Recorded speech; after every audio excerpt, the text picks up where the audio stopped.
औज़ुबिल्लाहिमिनश्शैतानिर्रजीम बिस्मिल्लाहिर्रहमानिर्रहीम। सूरह बनी इसराइल चैप्टर नंबर 17 आयत नंबर 80-81। और कहो कि ऐ मेरे रब, मुझको दाखिल कर सच्चा दाखिल करना, और मुझको निकाल सच्चा निकालना, और मुझको अपने पास से मददगार क़ुव्वत अता कर, और कह कि हक़ आया और बातिल मिट गया, बेशक बातिल मिटने ही वाला था। ये कुरान की आयत एक अल्लाह के रसूल मोहम्मद सल्लल्लाहु अलैहि वसल्लम को एक दुआ सिखाई गई कि तुम इस तरह से दुआ करो।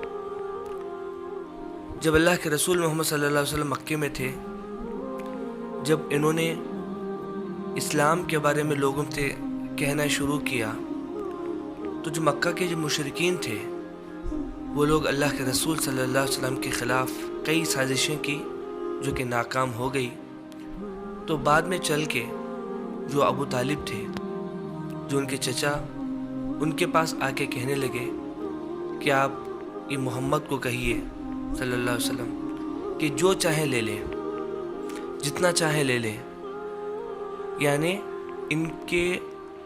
इनके लिए हम अरब में जो सरदार का पोस्ट है वो पोस्ट हम देने के लिए तैयार हैं, और अरब के अंदर जो लड़की उनको पसंद है हम उसे निकाह करने के लिए तैयार हैं।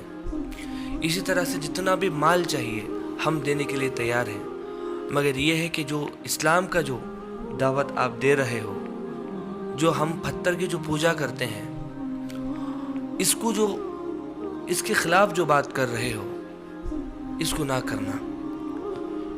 तब अल्लाह के रसूल मोहम्मद सल्लल्लाहु अलैहि वसल्लम को जब ये बात पता चलती है, तब मोहम्मद सल्लल्लाहु अलैहि वसल्लम की आंखों में आंसू आ जाते हैं और कहते हैं कि मेरे अगर सीधे हाथ में, राइट हैंड में अगर सूरज दे दिया जाए और लेफ़्ट हैंड में मुझे जो है चाँद दे दिया जाए, यानी मून दे दिया जाए, तभी भी जो है मैं आपके बहकावे में नहीं आऊँगा, और ना ही मैं आपकी बातों में हिर्स में जमा हो जाऊँगा।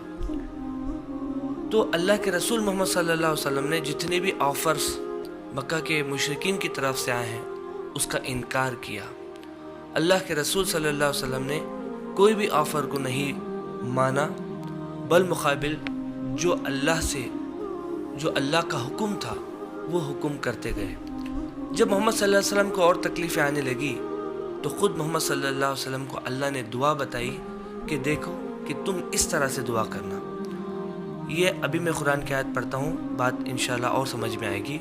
और कहो कि ऐ मेरे रब, मुझको दाखिल कर सच्चा दाखिल करना।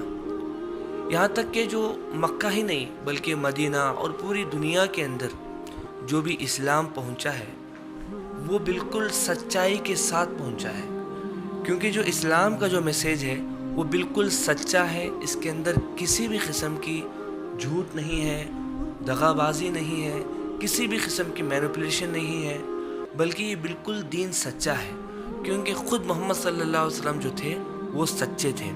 और मुझको निकालना सच्चाई के साथ। अगर जो है कहीं से जा रहे हैं, कहीं आना है, यानी कहने का एक तरीक़ा है कि चाहे जाए कहीं दाखिल करें तो सच्चाई के साथ, अगर वहाँ से निकाल रहे हैं तो सच्चाई के साथ, और मुझको अपने पास से मददगार क़ुव्वत अता करना।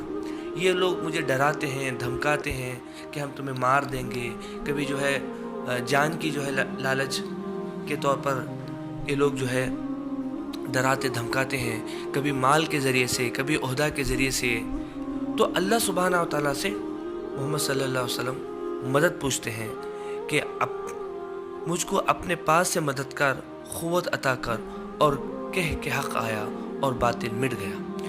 जब ऐसे ही अल्लाह के रसूल सल्लल्लाहु अलैहि वसल्लम मक्का से मदीना गए, वहाँ पर पूरा इस्लाम फैला। फिर जब मदीना से जब मक्का आए, तो ये मक्का के जो मुशरिकीन छोटी छोटी जो बातें करते थे कि हम आपको कौम का सरदार बना देंगे, हम आपको ये दे देंगे, हम आपको पूरा माल दे देंगे। जब अल्लाह के रसूल सल्लल्लाहु अलैहि वसल्लम जब हक़ के साथ मदीने से मक्का जब आते हैं, तब जो है अल्लाह फरमाता है कि अब कहो कि हक़ आ गया और बातिल मिट गया, और बेशक बातिल मिटने ही वाला था। क्योंकि हक़ ये है कि अल्लाह एक है, अल्लाह के सिवा किसी की इबादत के लायक नहीं, अल्लाह के अलावा किसी की ना इबादत कर सकते हैं, ना किसी की मदद मांग सकते हैं। और मोहम्मद सल्लल्लाहु अलैहि वसल्लम अल्लाह के रसूल हैं और मरने के बाद ज़िंदगी है। इस दुनिया में जो भी अच्छा या बुरा अमाल करते हैं उसका हिसाब व किताब होगा। ये बात हक़ है जो कि मक्का के मुशरिकीन नहीं मानते थे। जब मदीने से जब मक्का वापस आए मोहम्मद सल्लल्लाहु अलैहि वसल्लम बड़ी तादाद के साथ जब मदीने से मक्का आए, तब ये चीज़ जो है अल्लाह सुब्हानहू व तआला ने कहने के लिए कहा कि हक़ आ गया और बातिल मिट गया, बेशक बातिल मिटने ही वाला था। इसके अलावा अल्लाह सुब्हानहू व तआला कहता है ये जो है तुमको दुनिया की छोटी छोटी चीज़ों से तुम्हारा जो है दिलो दिमाग चेंज करना चाहते हैं, हिर्स दिखाना चाहते हैं, बट अल्लाह तो तुम्हारा दूसरा प्लान रखा। अल्लाह ये ने प्लान रखा कि तुम्हें महमूद बनाना, यानी तुम्हें ऐसा एक मुकाम देना है जिसको महमूद कहते हैं। यानी कल क़यामत के दिन जब सारी उम्मत एक जगह खड़ी होंगी और इसमें अल्लाह के रसूल मोहम्मद सल्लल्लाहु अलैहि वसल्लम को अल्लाह इजाज़त देगा और कहेगा कि आप इन लोगों के लिए दुआ करें। जब मोहम्मद सल्लल्लाहु अलैहि वसल्लम अपनी उम्मती के लिए दुआ करेंगे, सिफारिश करेंगे, अल्लाह सुब्हानहू व तआला उस सिफारिश के बेस पे उनको उठा के जन्नत में दाखिल करेगा। अल्लाह कहता है ये दुनिया की छोटी छोटी चीज़ों से आपको लालच देना चाहते हैं, बट बात तो ये है कि अल्लाह आपको मुकाम महमूद तक पहुँचाना चाहता है। और तफसीर के लिए कुरान पढ़ें और जो है काफ़ी और डिटेल्स हैं वो आप जो भी तफसीर फॉलो करते हैं आप जो है तफसीर पढ़ें।